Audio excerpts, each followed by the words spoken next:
Hey guys, so I am finally doing a regular video edited. I don't know how long it's going to take me to film this, so you may see a lot of changes back here unless my baby stays asleep and I can get this all done in one go. Here's to hoping. So today's video is a request from John Open-Minded Ingram. Thank you for the request. This was very interesting and very in-depth. Never heard of this case before, and I'm surprised I haven't because it's pretty brutal. This is the story of Fred and Rose West. Now, Fred and Rose West were two serial killers from, I'm going to butcher the pronunciation of this because I can never say it, Gloucestershire,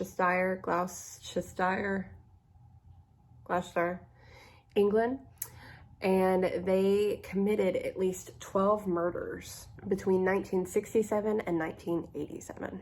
I'll go into a little background quickly. Rose was born Rosemary Letts in 1953, and she was the fifth of 7 children born into a very poor family. Her mother suffered from depression and was given ECT while pregnant. And some have argued that this treatment may have caused prenatal injuries to Rose, probably to her brain, sort of affecting the rest of her life. Rose's father, who suffered from paranoid schizophrenia, was prone to extreme violence and repeatedly sexually abused Rose, as well as the oldest sister, Patricia. On the onset of Rose's puberty, she reportedly was fascinated by her developing body and would deliberately parade around her home naked in front of her younger brother Graham, who was 4 years younger than her. On numerous occasions when she was 13 and Graham was only 9, she would sneak into Graham's room and molest him, as well as her youngest brother Gordon. And this happened to Graham again apparently when he was 12 years old. Now, Fred West was born in 1941, and he was the first surviving child to a poor family of farm workers, and his father was the disciplinarian, as traditionally was the role, and his mother was very overprotective of him. Now, by 1951, Fred's mother had given birth to 8 children, 6 of whom survived, but Fred was always his mother's favorite. Fred claimed that he was introduced to sex by his mother at the age of 12, and that he engaged in acts of bestiality with animals in his early teens, and that his belief in incest being normal stemmed from his father's incest with Fred's sisters. However, Fred's youngest brother, Doug, dismissed these claims and claimed it was just fantasy on Fred's part. Now, shortly after Fred's 17th birthday, he bought a motorcycle. And 2 months later, he had an accident on said motorcycle and actually suffered a fractured skull and a broken arm, as well as a broken leg. He was unconscious for 7 days and walked with braces for several months. And since the incident, he became basically very afraid of hospitals and actually prone to fits of rage, assumingly because of a brain injury. 2 years later, he suffered a further head injury when a girl he groped on a fire escape outside of a youth club punched him, sending him falling 2 stories. In June of 1961, Fred's 13-year-old sister, Kitty, told her mother that Fred had been raping her since the previous December and had actually impregnated her. Now, arrested that same month, Fred freely admitted to police that he had been molesting young girls since his early teens and actually stated, quote, "Doesn't everybody do it?"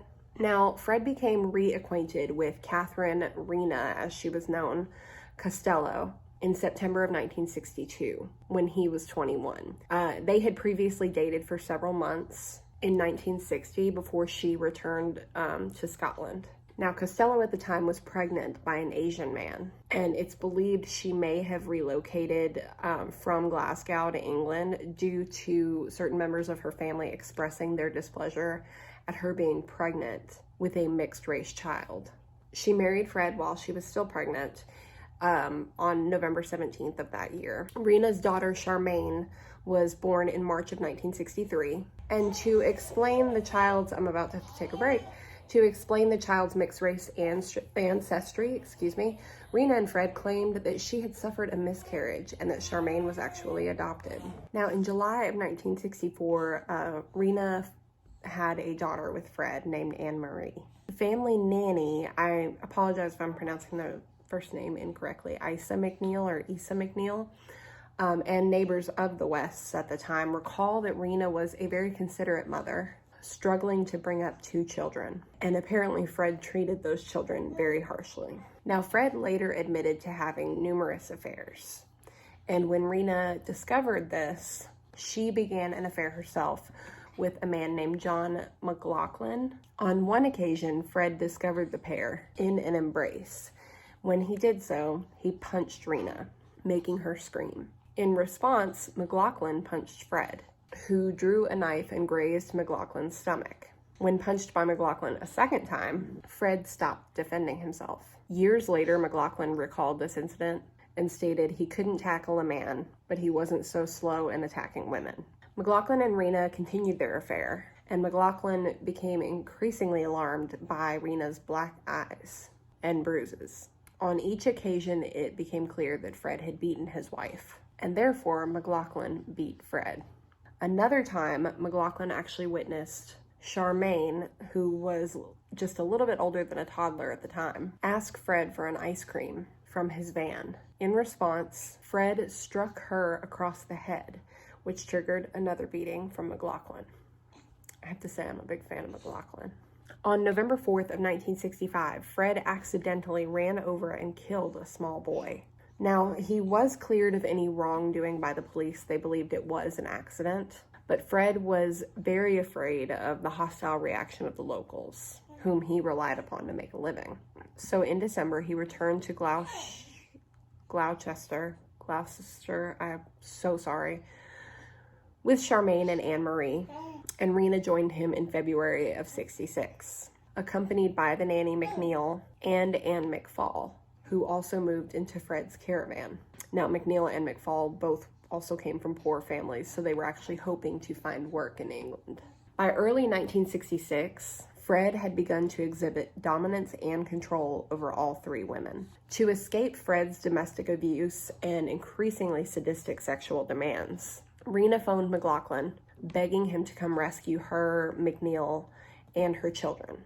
Together, McLaughlin, Rena, and McNeil devised a plan. He and McNeil's boyfriend, John Trotter, would secretly drive to Bishop's Cleeve in McLaughlin's Mini and discreetly take Rena, her children, and McNeil back to Scotland. Now, by this point, McFall had actually become infatuated with Fred, who had promised to marry her.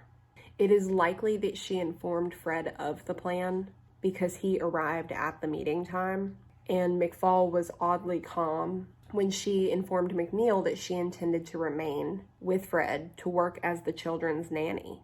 An altercation ensued between Fred and McLaughlin, resulting in Fred being struck several times as he clutched to Charmaine and Anne Marie. Police were called, and McLaughlin, Trotter, McNeil, and Rena left, with Fred threatening to kill Rena should he ever see her again. To ensure her daughter's well-being, Rena frequently traveled to England to visit, and despite initially keeping her friendship with McFall, Rena soon began to resent McFall's maternal influence on Rena's children. On October 11th, in an act of resentment, Rena stole some belongings from Fred's caravan and returned to Glasgow. She was arrested the following month and returned to England to face trial. On November 29th, Rena was sentenced to 3 years probation. Fred testified at her hearing, admitted that he and McFall were living together, but falsely claimed that McFall intended to return to Scotland imminently.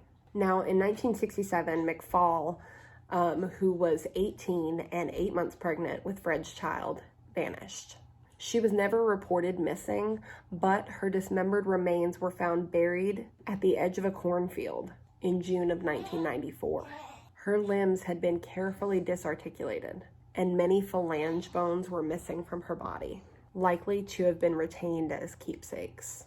Her unborn child may have also been cut from her womb. Fred initially denied that he killed McFall, but confided to one visitor following his arrest that he had stabbed her to death following an argument, but this explanation was actually inconsistent with the fact that her wrists were found with sections of dressing gown cord wrapped around them, suggesting that she had been restrained prior to her murder. Now, the following month after she went missing, Rena returned to live with Fred, and the couple relocated to the Lake House Caravan Park. Their relationship initially improved, but Rena left the following year, again leaving the children in his care. On these occasions when Fred had no women to supervise for the care of the children, he temporarily placed them in the care of social services. Now, Rose comes into the story now. She first encountered Fred in early 1969, shortly after her 15th birthday, and he was 27. The pair met at a bus station, and initially Rose was repulsed by Fred's unkempt appearance and deduced that he was a tramp, which I'm guessing is English slang for a bum. But she quickly became flattered by the attention that he gave her. Every day for the following days, he sat alongside her at the same bus stop. She twice refused to go on a date with him, but allowed him to accompany her home. And having discovered that Rose worked in a bread shop nearby, a few days after their first encounter, Fred persuaded an unknown woman to enter the premises and present her with a gift, accompanied by an explanation that a man outside had asked this woman to present the gift to Rose. Minutes later, Fred entered the store and asked Rose to go on a date with him that night, an offer she finally accepted. Shortly thereafter, Rose and Fred began a relationship. I'm sorry, you're going to be hearing a lot of cooing over my talking. And Rose began a frequent visitor at the Caravan Park, where he lived with the two children, Charmaine and Anne Marie. Rose became basically a volunteer nanny for Fred's daughters, whom she noted were neglected, and she initially treated with care and affection. Now, within weeks of meeting Fred, Rose actually left her job at the bread shop in order to become the full-time nanny of the girls. And this was with the agreement that Fred give her money to give to her parents under the guise that she was still working at the bread shop. Several months later, she introduced Fred to her family, who were also put off by Fred's appearance. Rose's mother, Daisy Letts, was unimpressed with Fred's braggadocio and correctly concluded that he was a pathological liar. Her father vehemently disapproved of his daughter's relationship and threatened Fred directly, promising to call social services if he continued to date his daughter. Now, Rose's parents forbid their daughter to continue seeing Fred, which of course she did not go along with. And they did call social services explaining that their 15-year-old daughter was in a relationship with an older man. And they had actually heard rumors that she had begun prostituting out of his caravan. In response, Rose was placed in a home for troubled teenagers in August of 1969 and was only allowed to leave under controlled conditions. When she was allowed to return home to visit her parents on weekends, she inevitably snuck away to see Fred. On her 16th birthday, she came back home while Fred was serving a 30-day sentence for theft and unpaid fines. Upon his release, Rose left her parents' home to move into the flat that Fred lived in. Shortly thereafter, Fred collected his girls back from social services, who they were in the care of, I guess, while he was in jail. And Rose's father made one final attempt to end their relationship, but Rose was examined by a police surgeon in February of 1970 who discovered that she was pregnant with Fred's child. In response, Rose was again placed into care, but was discharged on March 6th on the understanding that she would terminate that pregnancy and return to her family. Instead, she opted to live with Fred, resulting in her father forbidding his daughter from ever again setting foot in their household. In October of 1970, Rose gave birth to their first child, a daughter they named Heather Ann, and speculation remains that Heather Ann is actually the child of Rose and Rose's father. 2 months later, Fred was imprisoned again for theft, and he remained in prison until June of 1971. And as he served this 6.5-month sentence, Rose, having just turned 17, was left to look after all three girls, telling Anne Marie and Charmaine to begin referring to her as mother. Now, Anne Marie stated that she and Charmaine were frequently subjected to physical and emotional abuse during this time. And although Anne Marie was generally submissive and prone to display emotion in response to this abuse, Charmaine repeatedly infuriated Rose by giving her no reaction. Charmaine would often wistfully talk about the fact that Mummy would come to rescue them. and would tell Rose, "My real mommy wouldn't swear or shout at us." A childhood friend of Charmaine's named Tracy Giles recalled an incident where she came over to the house, walked in unannounced, only to see Charmaine naked and standing upon a chair, gagged with her hands bound behind her back with a belt, as Rose stood alongside the child with a large wooden spoon in her hand. According to Giles, Charmaine had been calm and unconcerned, while Anne-Marie had been standing by the door with a blank expression on her face. Now, shortly before Fred's release date in June of 1971, Rose is believed to have killed Charmaine. It's known that she was taking Charmaine, Anne-Marie, and Heather to visit Fred on June 15th, and he was to be released on the 24th.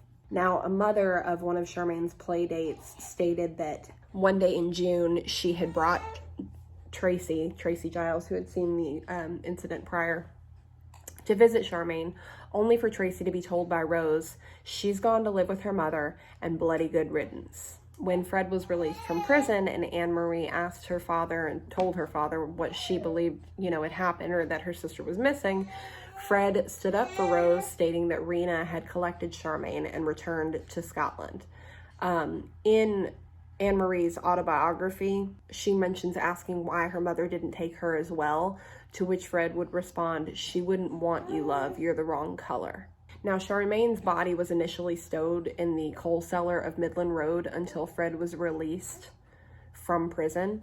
He later buried her naked body in the yard close to the back door of the flat, and he remained adamant that he had not dismembered her. However, a later autopsy, when the body was found, would show dismemberment at the hip. But this damage could have been caused by building work Fred conducted at the property in 1976. Again, there were pieces of her skeleton missing, believed to have been kept as keepsakes. Now, Rena maintained occasional contact with her children, and in August of 1971, she was known to have visited Fred's family to try and discover the whereabouts of her children, as she could not get a hold of them at that time. Fred's sister-in-law stated that Rena was absolutely distressed about the welfare of her children at that time, and she was given Fred's new address. Now, Rena sought to confront him, likely to discuss or demand custody of her daughters, and this was the final time that Rena was seen alive. She is believed to have been murdered by strangulation, possibly in the back seat of Fred's car, and likely while intoxicated. When her body was discovered, a short length of metal tubing was found, leaving an equal possibility that she had been restrained and subjected to sexual assault prior to her murder. The body was extensively dismembered and placed in plastic bags and buried close to a cluster of trees known as Yew Tree Coppice at Letterbox Field. You're gonna hear some crinkling in the background. I have to give my baby a little crinkle book to play with. On January 29th of 1972, Fred and Rose married. No friends or family were invited, and several months later, Rose was pregnant with her second child. On June 1st, she gave birth to this child and named her May June. Now, shortly after May's birth, Rose began work as a prostitute, operating from an upstairs room at their residence and advertising her services in a local contact magazine. When engaging in sexual relations with women, Rose would gradually increase the level of brutality to which she subjected her partners to, with acts such as partially suffocating her partner or inserting increasingly large dildos into her partner's body. If the woman resisted or expressed any pain or fear, this would greatly excite Rose, who would typically ask, "Aren't you woman enough to take it?" By 1977, Rose's father, Bill, had come to tolerate his daughter's marriage and developed a grudging respect for Fred. Together, he and Fred opened a cafe they named the Green Lantern, which was soon insolvent. When Bill discovered Rose's prostitution, he would also visit to have sex with his daughter.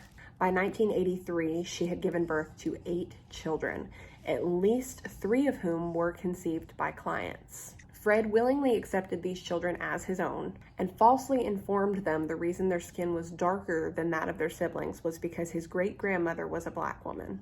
Now, when each of the West children reached the age of 7, they were assigned numerous daily chores to perform in the house, and they were seldom allowed to socialize outside of the household unless either Fred or Rose were present. They also had to follow strict guidelines imposed by their parents, with severe punishment, almost always physical, being the penalty for not conforming to the home. Heather and her younger brother Stephen, who was born in 1973, both ran away from home, and they returned to Cromwell Street after several weeks of alternately sleeping rough or staying with friends, and both were beaten upon their return. Between 1972 and 1992, the West children were admitted to the Accident Emergency Department of local hospitals 31 times. The injuries were always explained as accidents and never reported to social services. Now, even Fred occasionally became the recipient of Rose's violence. In one occasion in August of 1974, Rose chased after Fred with a carving knife in her hand. Fred was able to slam a door of a room shut into which he had run, while Rose lunged at him with the knife, resulting in the knife embedding itself in the door, and 3 of Rose's fingers sliding down the blade, almost severing them from her hand. In response, Rose calmly wrapped her hand in a towel and said, "Look what you done, fella. You've got to take me to the hospital now." Now, in September of 1972, the Wests led 8-year-old Anne Marie into the cellar at 25 Cromwell Street, where the child was ordered to undress, with Rose tearing her dress from her body upon noting the child's hesitation. She was then stripped naked, bound to a mattress, and gagged before Fred raped her, with Rose's active encouragement. After the rape, Rose explained to the child, "Everybody does it to every girl. It's a father's job. Don't worry and don't say anything to anybody." Making it clear these sexual assaults would continue, Fred and Rose then threatened the child with severe beatings. Rose occasionally sexually abused the girl herself, and later took extreme gratification in degrading her with acts such as binding Anne Marie to various items of furniture before encouraging Fred to rape her, as well as forcing her to perform household chores while wearing sexual devices and a miniskirt. From the age of 13, Fred and Rose forced Anne Marie to prostitute herself within the household, with her clients being informed that Anne Marie was 16. Rose was always present in the room when the acts occurred, to ensure that Anne Marie did not reveal her true age. On one occasion, when Anne Marie was 13 or 14, Rose took her to a local pub, insisting she drink several glasses of barley wine. Several hours later, Fred arrived at the pub to collect the two, and once they had left the premises, Anne Marie was bundled into her father's van and beaten by Rose, who asked her, "Do you think you could be my friend?" before she was sexually abused by her father and stepmother.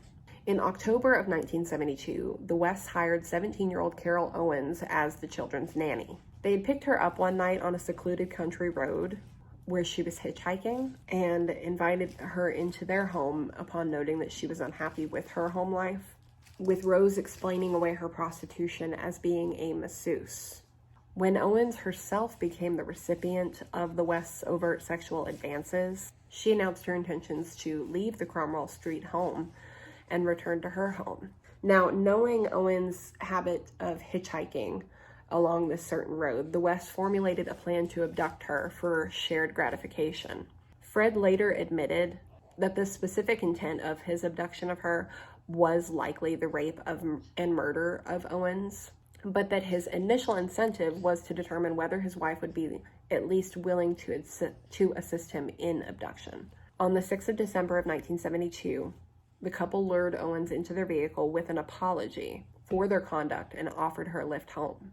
Initially, she believed that the Wests were being sincere, believing that she had just simply mistaken their earlier intentions. And then Rose joined her in the back seat with the explanation that she wanted a girls' chat while Fred drove. Shortly thereafter, Rose began to fondle Owens, and Fred questioned whether she had had sex with her boyfriend that evening. When Owens began to protest, Fred stopped the car, referred to Owens as a bitch, and punched her unconscious before he and Rose bound and gagged her with a scarf and duct tape. In her subsequent statement to police, Owens stated that at Cromwell Street, she was given a drugged cup of tea to drink, then again gagged and subjected to prolonged sexual assaults from the Wests. When Owens screamed, Rose again smothered her with a pillow and further restrained her about the neck, and performed oral sex on her. Quickly realizing the gravity of her situation, Owens ceased resisting their sexual assaults.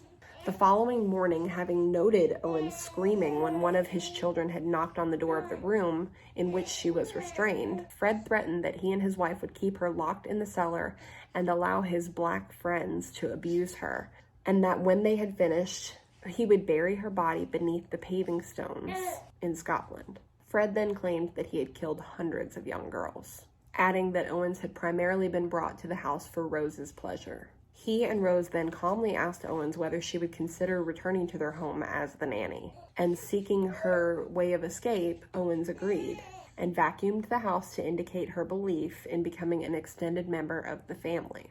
Later that day, Owens escaped from a laundromat that she and Rose had entered and returned home. Although she was initially too ashamed to tell her mother what had happened, her mother noticed all the welts and bruises on her daughter's body, and Owens burst into tears and confided what had happened. Owens' mother immediately reported their daughter's ordeal to the police, and the Wests were arrested and charged with assault, indecent assault, actual body harm, and rape. The case was tried in January of 1973, but by this date, Owens had decided she could not face the ordeal of testifying in court. All charges pertaining to her sexual abuse were dropped, and the Wests agreed to plead guilty to the reduced charges of indecent assault and causing actual body harm, and each was fined 50 euros, and the couple was allowed to walk free. So now I'm going to go over the 12 deaths, the 12 victims of the Wests. Some of them I've already covered, so I will just quickly touch on those. Others just happened during all of this time period. The first being July of 1967, which was Anne McFall. We went over her. The second being in January of 1968, and I apologize, I might mispronounce this last name, Mary Bastelm or Bastolm. She was 15, a teenage waitress at a cafe Fred frequented. She was abducted from a bus stop on Bristol Road, and her remains were never found. Fred confessed to the police that he had killed her. She is believed to have been buried in Bishop's Cleeve. Next were killings in 1971. June of 1971 was when they killed Charmaine, and August was when they killed Rena. In 1973, in April, they killed Linda Gow, who was 19. This was the first sexually motivated killing the Wests are known to have committed together. Gow was a lodger at 25 Cromwell Street and shared sex partners with Rose. Following her disappearance, Gow's mother called at Cromwell Street to inquire about her daughter's whereabouts. Only to note, Rose had been wearing her daughter's clothes and slippers. She was informed that Linda had moved to find work in Weston-super-Mare. Her remains were buried in an inspection pit beneath the garage, which was later converted into a bathroom. In November of 1973, Carol Ann Cooper, who was 15, was killed. She had been placed into care following her mother's death in 1968. She was last seen alive by her boyfriend in the suburb of Warndon, boarding a bus to go to her grandmother's home. Cooper was the final victim unearthed from the cellar. Her skull was bound with surgical tape, and her dismembered limbs bound with cord and braiding cloth. In December of 1973, 21-year-old Lucy Partington was killed. She was an Exeter University student and the cousin of novelist Martin Amis. She was abducted at a bus stop along the A435. Her precise date of death may have been 1 week after her disappearance, as Fred admitted himself into the casualty unit of the Gloucester Royal Hospital with a severe laceration of his right hand on the 3rd of January, possibly sustained as he dismembered Partington's body. Her body was discovered in the Cromwell Street cellar on the 6th of March, 1994. And now we move into 1974. In April, and I apologize again, this name is a little difficult for me, Teresa Seigenthaler, who was 21 years old. She was a sociology student at Greenwich Community College. She was abducted by the Wests as she hitchhiked from South London to Holyhead. Fred mistook her Swiss accent to be a Dutch one and always referred to her as either the Dutch girl or Tulip. She was reported missing to Scotland Yard by her family in Switzerland when communication from their daughter ceased. Fred later further concealed her remains by building a false chimney breast into her grave. Then in November of 1974, Shirley Hubbard, who was 15, was killed. She was a foster child abducted from a bus stop close to the River Severn as she traveled home from a date. She had been attending work experience and was last seen by her boyfriend, having promised to meet him the next day. When her dismembered remains were found, it was in a section of the cellar known to the family as the Marilyn Monroe area. Her head had been completely covered in tape, with 1/8 of an inch diameter rubber tube inserted 3 inches into her nasal cavity to enable her to breathe. In April of 1975, 18-year-old Juanita Mott was killed. She was a former lodger at 25 Cromwell Street, but was living with a family friend in Newent when she disappeared. Mott is believed to have been abducted by the Wests as she hitchhiked, and in his subsequent confessions to police, Fred would refer to Mott as the girl from Newent. In May of 1978, Shirley Robinson, who was 18, another former lodger of 25 Cromwell Street, she had been bisexual and engaged in casual sex with Fred and Rose. At the time of her disappearance, she had been 8 months pregnant with Fred's child, and her baby boy had been due to be born on June 11th. No sexual motive existed for this murder, and the prosecution contended at Rose's trial that Robinson had been murdered as her pregnancy threatened the stability of the Wests' relationship. Fred had originally planned to sell their baby to a childless couple and had photographs taken with Robinson for this purpose.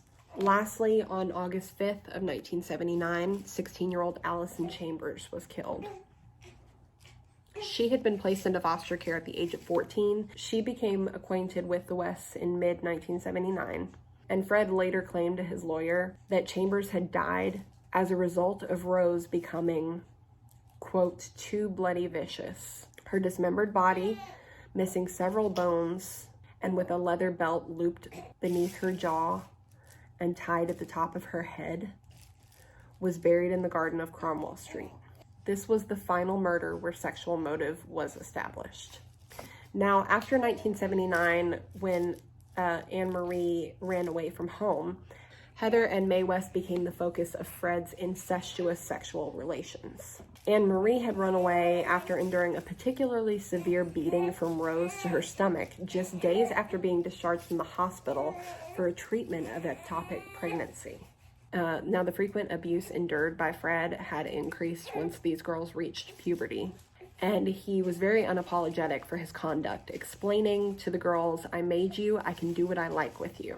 He further referred to his intentions to impregnate both his daughters on at least one occasion, and would occasionally force all of his children to watch pornography with him. Now, this is the last known murder of the Wests in June of 1987. Their daughter Heather, who was 16, was likely to have been murdered because Fred and Rose considered her efforts to leave the household as a threat, as she had told her classmates the extensive physical and sexual abuse which occurred to her.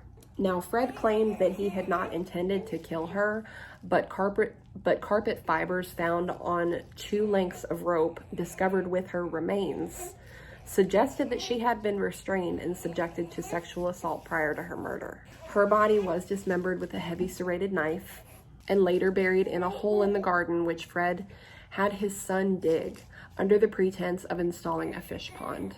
The 1994 police investigation into Heather's disappearance led to the discovery of her body and the arrest of both her parents. Now, in May of 1992, Fred asked his 13-year-old daughter Louise to bring some bottles to a room on the first floor of their home. Rose was not present at the home at the time. Shortly thereafter, the girl's siblings heard her scream, "No, don't." Later, Fred returned downstairs. Louise was found by her siblings writhing in pain. sobbing that her father had raped and sodomized her, at one stage partially strangling her. When Rose returned home, Louise confided in her mother that she had been raped by Fred, to which Rose replied, "Oh well, you were asking for it." Over the following weeks, Louise was raped on 3 further occasions, with Rose personally witnessing one of these rapes. Before following her distressed and bleeding daughter into the bathroom and asking the child, "Well, what did you expect?" Fred also filmed one of these rapes. Several weeks later, Louise garnered the courage to confide in a close friend what her father had done.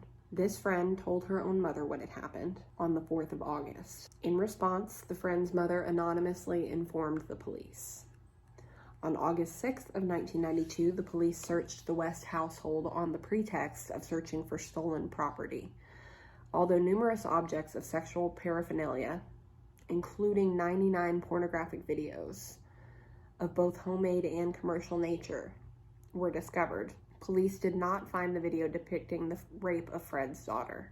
The 13-year-old made a full statement through a specially trained lawyer describing her father's actions. The fact the sexual abuse had begun when she was 11 and that her mother had been casually indifferent to what had happened to her. All the children in the household were placed in foster care the following day. Medical examinations revealed evidence of physical and sexual abuse. The West children also divulged their mother had inflicted most of the physical abuse, and that their father frequently said if they told anyone about the goings-on in the household, they would be buried under the patio, like their sister Heather. Now, police began a full-scale investigation, eventually leading to Fred being charged with 3 counts of rape and 1 of buggery, with Rose as an accomplice. She was also charged with child cruelty, inciting her husband to engage in sex with their daughter, and obstructing the police. Fred and Rose were questioned as to the whereabouts of their eldest daughter, and although Fred claimed Heather was alive and well and supporting herself via prostitution, Rose initially claimed to have no knowledge of Heather's whereabouts or why she had left the home. She claimed on August 11th that she could remember now that her daughter had left home at her own persuasion. Due to Rose's concerns, her other children would have discovered Heather's supposed lesbian inclinations. Rose then added that she had also given her 600 euros to incentivize her to leave the household, before further claiming to have maintained sporadic telephone contact with her daughter over the years. The following day, Rose was granted bail on the condition she did not maintain contact with her children, her stepdaughter, or her husband prior to her upcoming trial. Now, Fred and Rose West were brought before a magistrate's court in Scotland on the 30th of June, 1994. He was charged with 11 murders and she was charged with 9. This was the first time the couple had seen each other since Fred's February arrest. Prior to hearing the formal charges against them, Fred leaned towards his wife and gently placed his hand upon her shoulder. In response, Rose, having ignored her husband's presence, visibly winced in discomfort. Both were ordered held on remand. As police attempted to lead Fred from the hearing, he resisted their efforts and again attempted to move towards Rose, who again winced and attempted to writhe away from his grasp. Immediately after his court appearance, Fred was rearrested on suspicion of murdering Ann McFall, whose body had been found on the 7th of June, but had not been officially identified until this date. He was formally charged with McFall's murder on the 3rd of July and appeared in court the following morning. Now, on the 1st of January in 1995, Fred West killed himself by asphyxiation. This was done in his cell by wrapping an improvised rope he had constructed from a blanket and tags he had stolen from prison laundry bags around his neck, then binding this device to a door handle and window catchment and sinking to his knees. He left a suicide note that read, "To Rose West, Steve, and May. Well, Rose, it's your birthday on 29th November 1994, and you will be 41 and still beautiful and still lovely, and I love you. We will always be in love. The most wonderful thing in my life was when I met you. Our love is special to us. So, love, keep your promises to me. You know what they are. Where we are put together forever, and ever is up to you. We loved Heather, both of us. I would love Charmaine to be with Heather and Rena. You will always be Mrs. West all over the world. That is important to me and you. I haven't got you a present, but all I have is my life. I will give it to you, my darling. When you are ready, come to me. I will be waiting for you. At the bottom of the suicide note found in his cell was a drawing of a gravestone, within which was written, "In loving memory, Fred West, Rose West, rest in peace, where no shadow falls. In perfect peace, he waits for Rose, his wife." After 7 weeks of evidence, the judge instructed the jury, emphasizing that circumstantial evidence can be sufficient for a finding of guilt, and that if 2 people take part in a murder, the law considers them equally guilty, regardless of which of whom did the deed. On the 21st and 22nd of November, the jury returned unanimous guilty verdicts for all 10 murders. Terming her crimes appalling and depraved, the judge sentenced Rosemary to life in prison, emphasizing that she should never be paroled. Initially, Rose was incarcerated at HMP Bronesfield as a Category A prisoner. She was later transferred to HM Prison Low Newton before, in 2019, being transferred to HM Prison Newhall, where she continues to protest her innocence. Both of Rose's oldest biological children and her stepdaughter Anne Marie initially visited her in prison on a regular basis, although by 2006 she ceased contact with them after May began asking questions about her culpability in the murders. Rose justified her decision with the explanation, quote, "I was never a parent and could never be now." The sole visitor Rose continues to receive in prison is Anne Marie. In 2004, one of the West's youngest children, Barry, claimed to have witnessed the murder of his sister Heather. According to Barry, who was 7 at the time, Fred and Rose had restrained, then sexually and physically abused Heather, before Rose had repeatedly stamped upon her head until she ceased to move. The West house in Cromwell Street was demolished in October of 1996, with every piece of debris destroyed to discourage potential souvenir hunters. It had been referred to in the press as the House of Horrors, and the site was later redeveloped into a public pathway. In 1999, Anne Marie West attempted suicide by drowning herself in the River Severn. Stephen West is also known to have made an unsuccessful suicide attempt in 2002 by attempting to hang himself. In 2004, he was jailed for 9 months for having unlawful sex with a 14-year-old girl on multiple occasions. So that is the very long and very in-depth story of Fred and Rose West and the murders that ensued during their marriage. It is absolutely heart-wrenching to imagine what their children went through, not to mention the victims and their families. So obviously my sympathy goes out to all of them. I hope you guys enjoyed this video. Thank you again, John Open-Minded Ingram, for the request. I hope you all are doing well. I am doing much better than last week. Thank you all so much for all of the well wishes. My grandmother did pass. We are all doing very well, knowing that she is finally at rest and at peace, and we're doing good. So thank you all so much for the well wishes. If you guys liked this video, please hit the thumbs up button below. If you have any suggestions for videos, true crime or otherwise, please leave those in the comments below. And if you would like to see more videos, please hit the subscribe button, as I upload new videos every Wednesday. And other than that, I will see you guys next week.